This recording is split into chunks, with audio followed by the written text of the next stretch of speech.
tech, but we're getting there. All right, welcome to episode 7 of the Bozi Breakdown. Tonight, we're discussing all kinds of pit stop stuff, big changes at Trackhouse leading into the playoffs, some changes at 2311, and some unique pit stop procedures at Portland. Let's get into the details. So, the playoffs are starting this weekend at Darlington.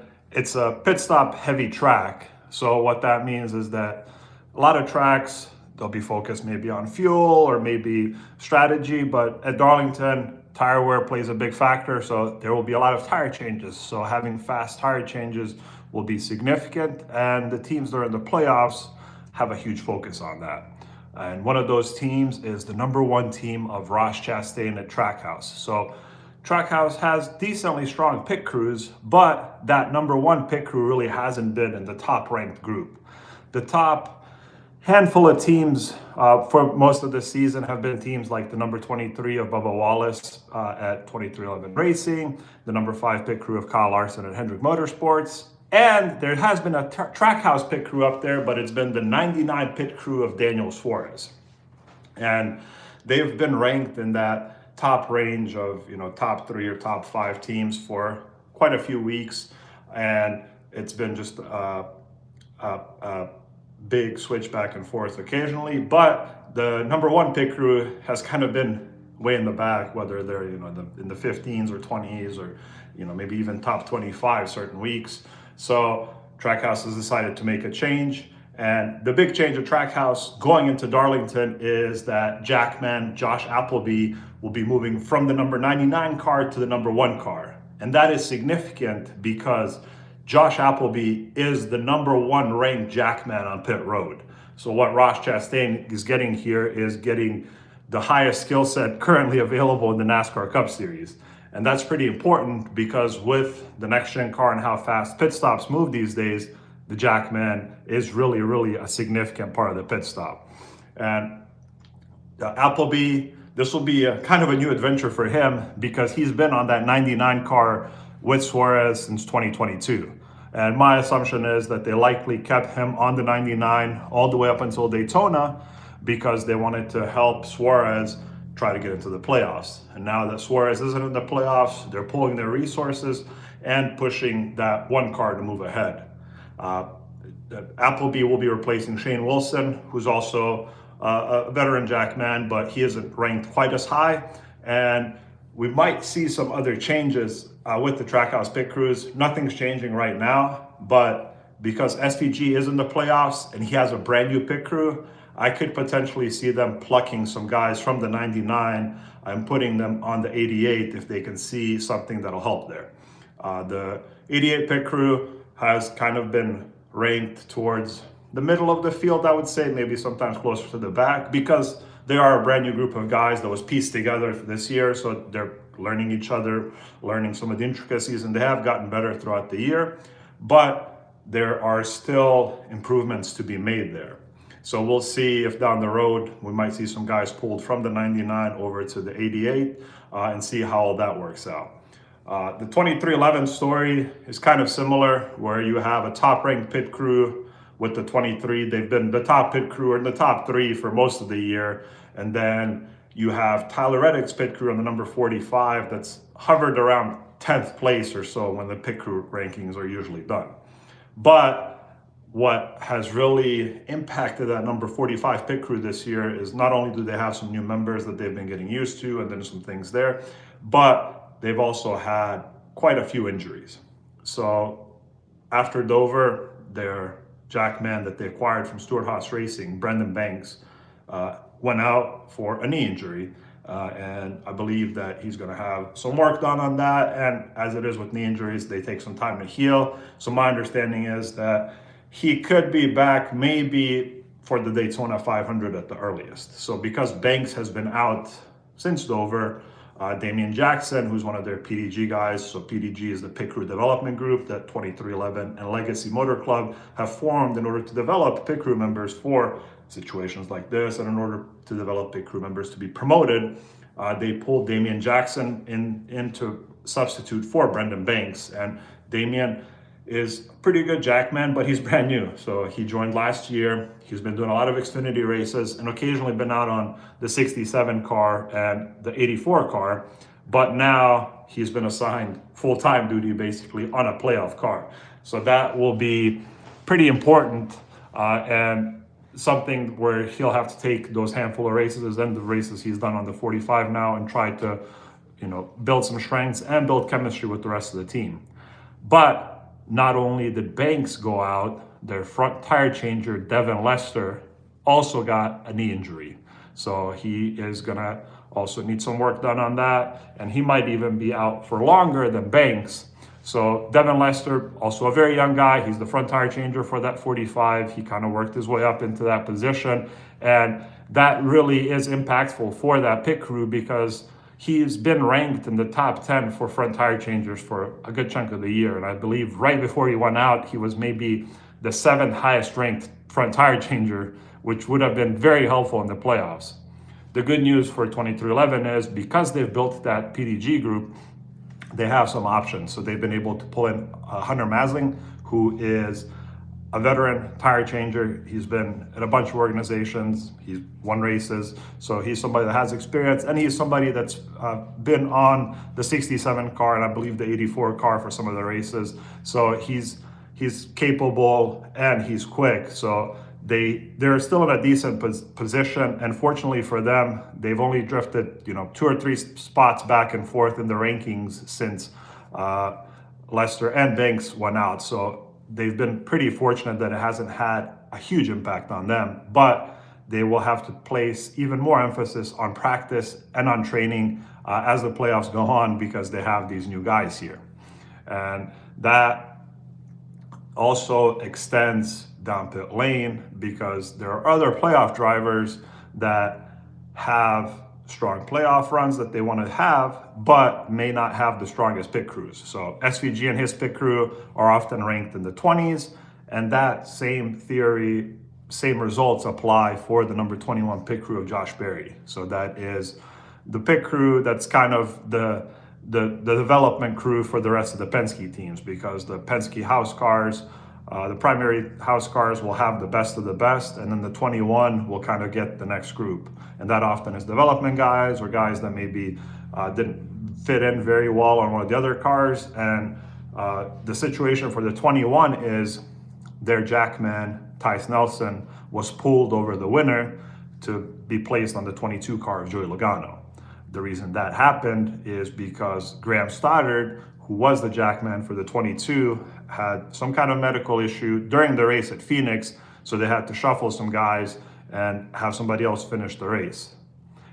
With that in mind, Penske grabbed one of their Xfinity development jackman, Weston Kramer, and placed him on that 21, and he's been there for most of the year. Fortunately for Josh Berry and the rest of that number 21 crew, Graham Stoddard has returned. So this is, 3-time Cup champion. He is now not going back to his original position on the number 22 because they likely like what their situation is there, but he is being placed back on the 21 to basically get back in the groove.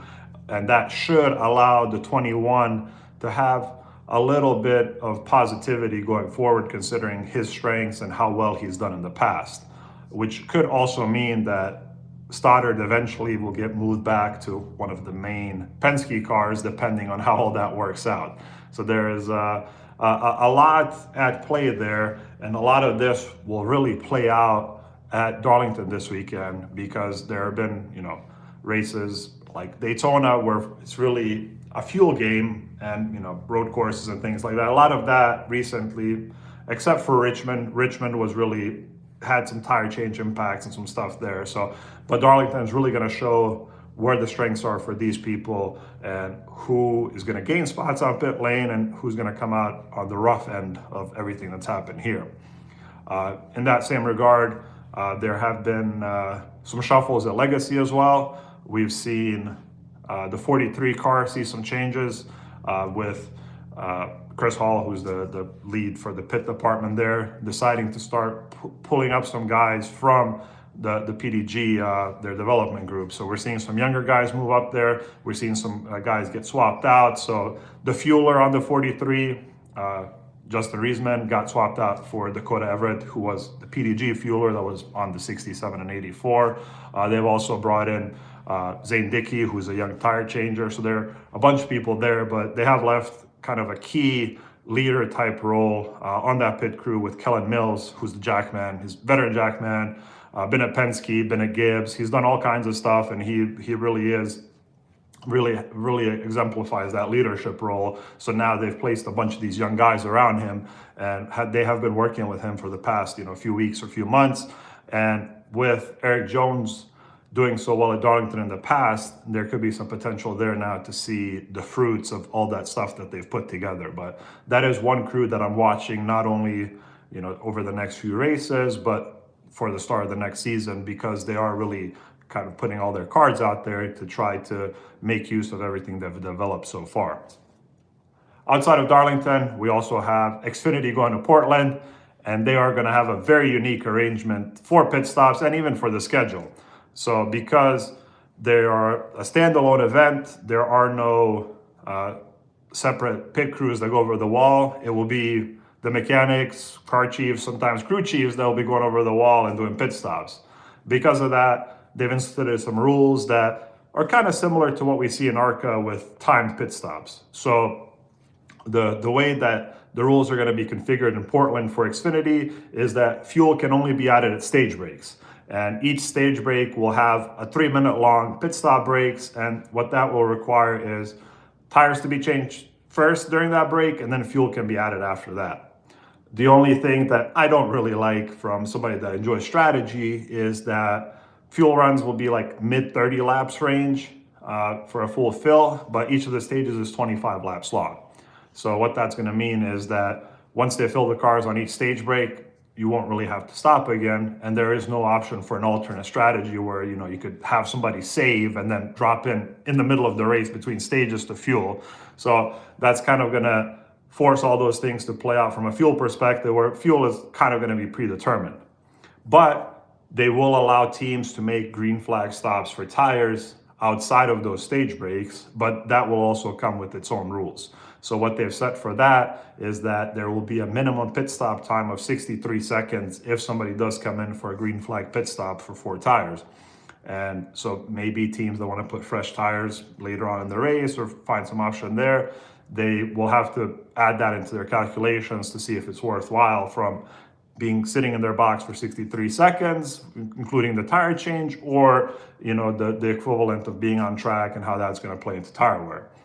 If a team comes in and they do a pit stop faster than 63 seconds, the driver will have to do a drive-through penalty in order to make up for violating that rule. Those pit stops since they are longer, can be done with standard pneumatic wheel guns, but they will also allow battery-operated wheel guns and torque wrenches and things like that to be used, because there are 3 minutes for the stage breaks. The schedule will be quite busy because it's really a single day show in the best regard possible. The Portland Xfinity race has everything crammed into a single day, with tech, practice, qualifying, and the race all happening within a matter of hours of each other. So it'll be a busy day for crew members because they'll have to be at the track at 6 or 7 a.m. in the morning, and it will have things going off right after the other. And they'll have tech, then basically immediately go to practice, then basically immediately go to qualifying, maybe have, I think, an hour break or so, then final adjustments, and then we're gonna have the race starting. And then once the race is over, they'll have to break down, and I believe a lot of teams will be back on a red eye to the East Coast. So that'll be pretty fascinating to watch and see how all that works out and how teams adapt, because it will not directly impact teams, but teams with faster pit crews that typically gain spots on pit lane won't have that advantage at Portland because it's all equalized. So it'll really be a show of who got their setup right and who got the fastest drivers right. Because a pit crew for somebody like, say, Austin Hill in the 21, it's typically fast, and they typically gain some spots, won't be around. So it will be just the mechanics, and everybody will leave in the order they came in before that 3-minute break. So it'll be interesting to watch there. One of the questions that I got on Twitter after posting this was from Popular Knapsack, and that person asks, which role do you think is most impactful in a perfect stop? And for me, these days with the next gen type of stops, it's going to be the Jackman. Like everything that can be worked out on a tire changer perspective has really been worked out, and the exchanges we see, are pretty decent, but the Jackman getting around the cars where most of the time is gained or lost. So whoever can get the Jackman that's the fastest will have the best impact on the pit stops there. And we've seen this develop with some of the moves, like we have seen with the 2311 behind the back jack move, and even the Hendrick, their version of the earlier move. And there's all kinds of little details that people are going for. And obviously the big organizations are also developing the mechanical components of the jacks as well to try to help these guys be faster. So that is pretty significant, and it continues to ramp up. We've seen pit stops now reach the low 8-second mark, and I believe that there is potential for us to see a pit stop in the 7-second range before the end of the year. From my understanding, top teams are already doing 7.2, 7.3 seconds in practice. And obviously that's kind of a perfect scenario, but that all translates to what we see at the racetrack. And I believe that there are teams that can get within 5 or 6 tenths on track compared to what they're doing in practice. So I don't think seeing a 7.9 second 4 tire change in the Cup Series is out of the question before the end of the year. Let's see here. All right, well, this was kind of a quick review of some of the pit stop stuff that's happening in the Cup Series.